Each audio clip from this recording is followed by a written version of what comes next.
Continuing coverage of an Independence Day death in Mandan. North Dakota and California communities still reeling after a 6-year-old girl was killed before their Independence Day parade.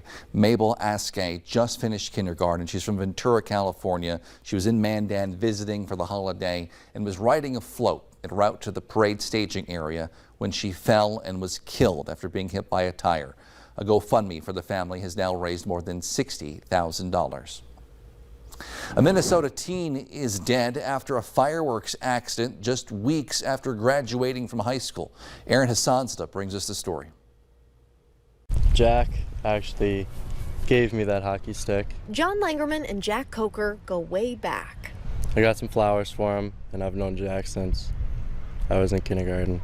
Just weeks after graduating from Totino Grace together, he's here to say goodbye. He's just an amazing guy.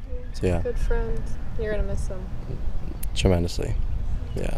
Police say Jack was here at this park with a friend just after midnight on July 4th, using a firework unsafely when it went off in his hand. His friend called 911 and tried to save him, but couldn't. I was just kind of praying for about an hour and a half that it wasn't my guy. But it was their teammate Jack they'd never see again, and they'll never forget him either. Jack was probably the most carefree guy of all time. He was a very popular kid. Everybody knew him. Everybody loved him. Just a kind young man with a real soft smile and a real warm heart. Jack's baseball coach tells us he was UMD bound.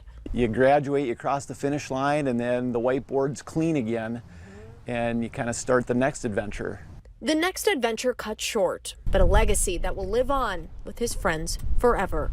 Don't take anything for granted, because you never know what day's your last out here. So it's definitely an eye-opener. Definitely an eye-opener. Puts things into perspective. Fans and friends will gather tomorrow for a funeral for Fargo racer Casey Arneson. The 27-year-old, many called him Deuce, died Friday in a UTV crash in Becker County. The Red River Valley Speedway calls him a great person, say he was an awesome wheelman. His family says the celebration of life is happening tomorrow at 11 at Hope Lutheran Church in South Fargo. In honor of Casey, U Motors has announced they'll be closing in all their 3 locations tomorrow. They posted on Facebook saying, "Thank you for your understanding as we celebrate the life of our little brother with our U Motors family by our side."